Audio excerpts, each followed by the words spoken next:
Where I'm at here in Mississippi, we are preparing for a winter storm. And it's interesting that when the winter like this comes, we only need and focus on the necessities. When I go inside the stores are flooded with people. Every aisle is raided. I'm talking about when it comes to bread, the whole aisle filled with bread is gone. It's empty. When you're searching for water, all of the water is gone. People buying two, three, four things of cases of water, 24 and 34 packs. The necessities are the only thing that matters. People are running out to buy generators, preparing for if the lights go out. People are buying matches and candles and all these things to make sure that their family is good. Several people are loading up on all types of food. And of course, not just the food that you can put on the stove, but a lot of them are buying canned goods, things that will last you if the power go out. And so it put me in a mindset to where I got to truly thinking about it. Winter is coming. It reminded me of Game of Thrones when my favorite guy, Jon Snow, and the rest of the crew always talked about winter is coming. Well, winter is here, my friends, not just for Mississippi, but in a lot of surrounding areas. A lot of people are going to get hit, and everybody is preparing for it. Now, I want you to think about where you are at in your life. You may be living good right now. Things may be going well. But I want you to think about what happens to you and your family when winter comes. Are you prepared? Or will you be like some of the other people who are grabbing last minute things because they were not prepared for winter to come? Will you be left out in the cold in your life to where the things that you wanted to do, you never got a chance to do because winter was so quick upon you and your family that you had no time to brace yourself? Winter doesn't just come one time a year. When you're people such as we are, winter comes all the time. When you experience hardship in your life and you lose a loved one, that's your winter. For those of us who have experienced bankruptcy, where you pretty much lose it all, but you have to have some protection. Chapter 7, chapter 13, winter has come for you, my friend. For those of us who have been in jail, been incarcerated, winter has come for you. For those of us who are dealing with foreclosures and we're about to get evicted, winter has come. These are hard times, my friends. And it's sad to say some of us won't make it out of these hard times. You may very well be a person that lose your house. You may very well be a person that loses your job. We don't know the outcome. But nevertheless, there are some necessities that we need to focus on in order to be prepared. Number one, we need an emergency fund. And I know you hear this all the time. You may hear somebody like Anthony O'Neill, great with finances. He may tell you that you need 3 to 6 months worth of an emergency fund. I would agree with him. But a lot of times you cannot go that far in terms of months. So I want you to think baby steps. I want you to get 1 month under your belt first. Get an emergency fund just for 1 month. Take a look at your bills, and I mean break it down. Get rid of all the other stuff that you don't need. I'm talking that Amazon Prime. I'm talking Netflix. I'm talking about the Apple iCloud, whatever it is that is not a necessity to you. These are things that you truly need to pay. You have to pay. Ain't nothing you can do. It got to be done. Get that down and get you at least 1 month of emergency fund under your belt. Once you get that 1 month, then you can work on the 2 month and so on and so forth. But when you get this emergency fund, my friends, this is not something that you tap into all the time, every time something happens. This is something that is strictly for the first word, emergency. It's strictly for an emergency because an emergency is going to come and you need to be ready and you need to be prepared. So focus on that 1 month. In the second place, I need you to focus on spending money. Now, this is not just money that you just spend it frivolously. This is money that you need to have separate from your emergency fund. And here's why. You need gas in your car.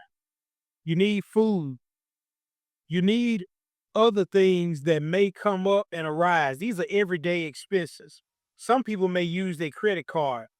I don't recommend that, but at the same time, some people do it because they understand the difference between good debt and bad debt. I'm not that good when it comes to that category, if I'm being totally honest with you, my friends. So I'm real careful in telling people to try to play the good debt, bad debt game. Guys like Robert Kiyosaki and Donald Trump, they're very good in these areas, and they have been doing it for years. I can't touch them, my friends. And so if you want to learn more about that, you'll have to listen to somebody else. But what I'm telling you is to be careful when it comes to putting yourself in debt. Make sure you can take care of your expenses, but you need to have some type of spending money, some type of money that you can have when things come up and it arise where you won't have to dip into your emergency fund. These are just your basic everyday expenses. In the third place, I need you to have a mind of financial literacy. Notice all these things are dealing with money right now because when you get into these emergency situations or when you get into your everyday expenses, you have to know how to maneuver your money in the right way. And so this is where you get into whether you're a regular W-2 person or a 1099, whether you're a LLC person or an S Corp person or a corporation, so on and so forth. You have to know exactly how you are being taxed. You have to know exactly how you are being paid, if it's active or if it's passive. And by you knowing these things, you can actually take the right action. You need to know if you're being hit hard with interest in a bad way. Then on the flip side, you need to know if you have good interest. That's when you get into high yield savings accounts. Those types of accounts help you. Whereas if you go to a regular bank, a lot of times you're not getting a lot of percentage. I can't remember the number. I think it may be 1% or so. It's not that much.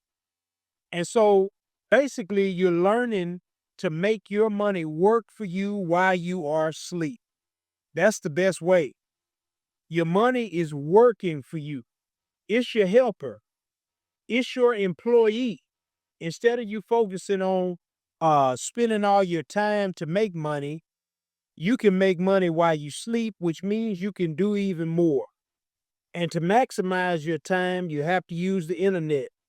If you can, take up a skill that involves you not having to physically do the work. And what I mean by that is, for example, somebody that cuts yard. The yard does not get cut until you get up and physically get out and do it. You don't get paid unless you physically get up and get out and go and do something. But learn about things to where you can get paid by just being at home, by just being in a remote place. A lot of people are getting paid to be marketers or be graphic designers or getting paid on their computer to do all types of things. And so I want you to try to find it. I don't have all the answers, but the reason I tell you this is because I know of people who have got hurt and injured on the job and they were not able to make a good living because they were on leave and they were only getting a certain amount of money. They still had to pay the bills and take care of the family. And what they ended up doing is they were able to find work at call centers. They were able to find all types of things online on the internet, which led to some people never going back to their regular 9 to 5 job because they enjoyed the remote job so much. So tap into these types of things, my friends. So let's go back over it again. You need, number one, an emergency fund. Number two, you need spending money. Number three, you need financial literacy. And number four, you need a remote skill, something that you can do where you don't have to physically get up and do the work. When you put these things into practice, speaking financially, you will be prepared for when winter is coming. I guarantee you, you'll be ahead of the curve because when a lot of people get hit, they don't know what hit them at all. And they can't fight back because they don't know what to do. But nevertheless, I tell you guys, if you work on these things, you will be prepared for when winter comes. Because winter always comes. You think about when COVID hit, some people were not financially ready. They were not mentally ready. They didn't have everyday expenses and everything. A lot of people lost their jobs. A lot of people went out of business. They were not prepared. But then you had those who adjusted to that downfall. When you think about the market crashes or when it dips, some people were prepared and they held steady for when winter hit. I need that to be you. I need you to be prepared for whatever happens, come what may, you ready. Like Pastor Troy used to say, we ready. That's what I want for you guys and what I want for myself. When we talk about building legacy, these are just a few simple keys that you can use for yourself. I don't have all the answers. A lot of my stuff is basic. But at the end of the day, I guarantee you, if you put it to practice, it'll help you like it has helped me. And as always, I can't change the situation. Only you can do that. But remember, nobody is coming to save you when this emergency hit. You're not going to be able to borrow money from everybody. Everybody not coming to give you any handouts. You need to have a stash set to the side yourself. It all starts with you. It all starts with me. So let it be legacy.